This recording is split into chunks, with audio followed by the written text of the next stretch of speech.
Hi, I'm Shireen Smith. Let's look at licensing and franchising today. Specifically, why the difference between the two really matters.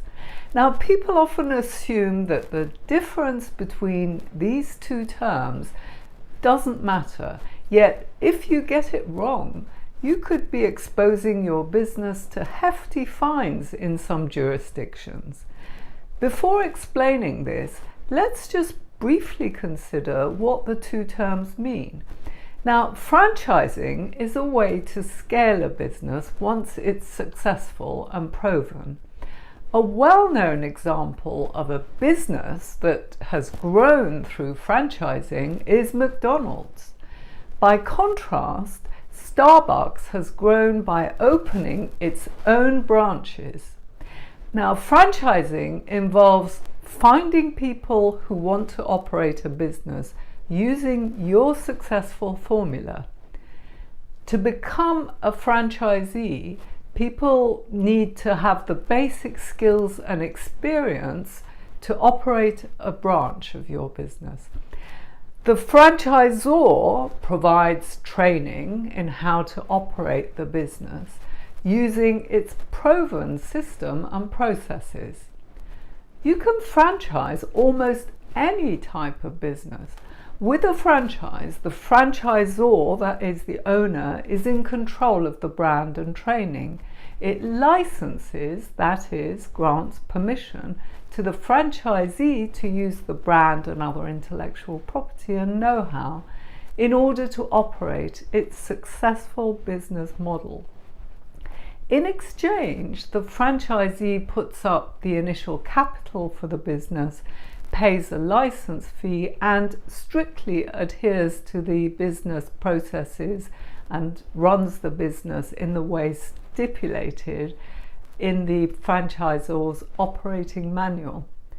The franchisor helps promote the brand and expects to have a successful following.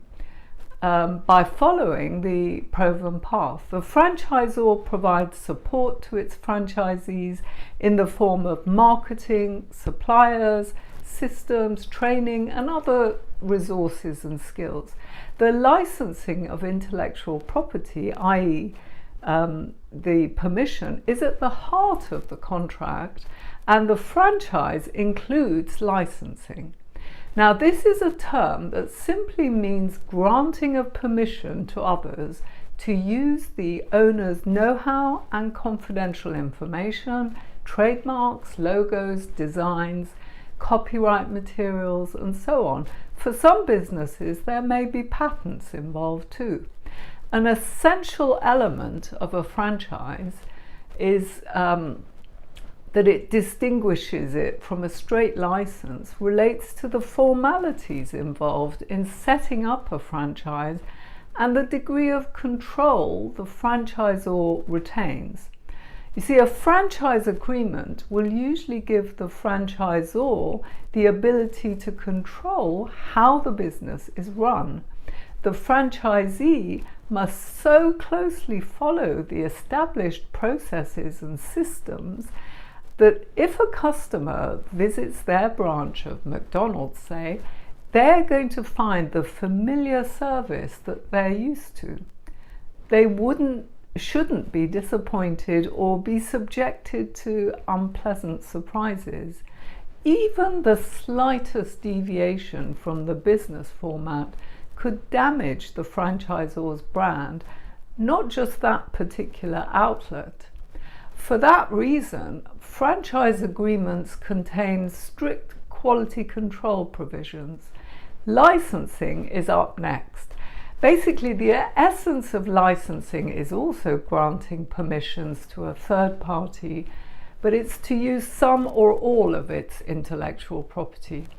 Now, often when people just want to license their business rather than go through the formalities of franchising, they find their own business arrangements based loosely around franchising, or they might impose the same controls as a typical franchising deal, but they just want to escape the regulations imposed on franchising by calling it licensing. This is where it's important to take care to find out what the laws of the country in which you're making your arrangements have to say. Otherwise, you could expose yourself to hefty fines. In the States, it can prove really expensive if you attempt to pass off what is essentially franchising as licensing. As in all areas of legal life, it's not what you call something that matters, but what it amounts to in substance. Now, coaching businesses typically scale by using licensing. For example, an organization becomes known and successful for coaching a particular group of people. The owner of the business has more coaching inquiries than they can deal with, so they license other individuals to coach customers using their methodology and processes. This is in truth a species of franchising. The father of modern franchising was the inventor of the sewing machine, Isaac Singer. He sold licenses to entrepreneurs to sell his machines in different parts of the States. He also offered training in the use of the machines. In this case, the IP license was a patent, name, and know-how. Strictly, this was licensing, but it's so similar to what we think of franchising today that is why Singer is considered to be the father of franchising. Brand licensing is what licensing is really about. It enables you to get income from various types of intellectual property, such as your know-how, ideas, creative output, reputation, patents, trademarks, designs, and so on, if you have something that others want to license from you. Take business format arrangements. These use licensing at their core.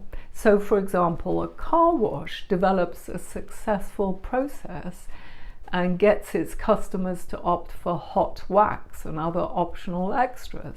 It then licenses that process to other car wash businesses in return for royalties.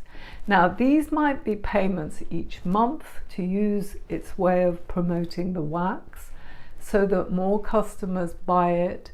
In this example, the IP being licensed is know-how. This wouldn't amount to franchising. Now, if you have built up a brand name and want to license third parties to use that name or to deliver a related product under your brand name, that's true licensing. So a successful fashion designer might license a perfume manufacturer to create a perfume range for its label. Luxury brands are highly sought after for licensing because their brand brings a cachet to the product to which they lend their name. But brands should beware of veering too far away from their market or offering licenses too liberally. Pierre Cardin is a classic example of this. By engaging in indiscriminate licensing, it devalued its brand and lost much of its cachet. The FT article about the Virgin Group is fascinating to look at the hurdles faced by Richard Branson and provide some revealing information. For example, the group makes about 120 million a year from licensing its name to other companies. Some of those companies are publicly concerned about the fact that damage to the brand as a whole could impact their business and that they have little power to prevent it. Virgin America, in its IPO prospectus, explained that the Virgin brand is not under our control and negative publicity related to the Virgin brand name could materially adversely affect our business. The Virgin brand has been valued at roughly 1 billion and is an excellent example for anyone wanting to grow their business through licensing. Brand extensions that involve licensing your product or service to different categories are more likely to fail. For instance, Harley Davidson perfume proved to be an extension too far. And despite the fact that Virgin has been able to apply its brand to records, financial services, airlines, and a variety of other products and services, it failed in its bid to extend its brand to cola. So in conclusion, there's a world of difference between licensing and franchising. Any licensing deal that is so close to franchising that it blurs the boundaries between the two is in truth franchising under a different name. So do make sure the country in which you're making the arrangements doesn't regulate franchising, as it could cause serious problems. Apart from that, by all means, if you want to work towards franchising by calling an arrangement licensing, it might be a way to try out the model with a few trusted sources and being less prescriptive. Then, rather than driving straight into franchising with all the due diligence and formalities that entails, you could start by finding a few licensees who are willing to license some or all of your business model. The important thing is to protect your IP. Your brand, patents, know-how, trademarks, etc. are precious assets which shouldn't be shared casually. The terms on which you grant licenses or franchises need to be carefully considered.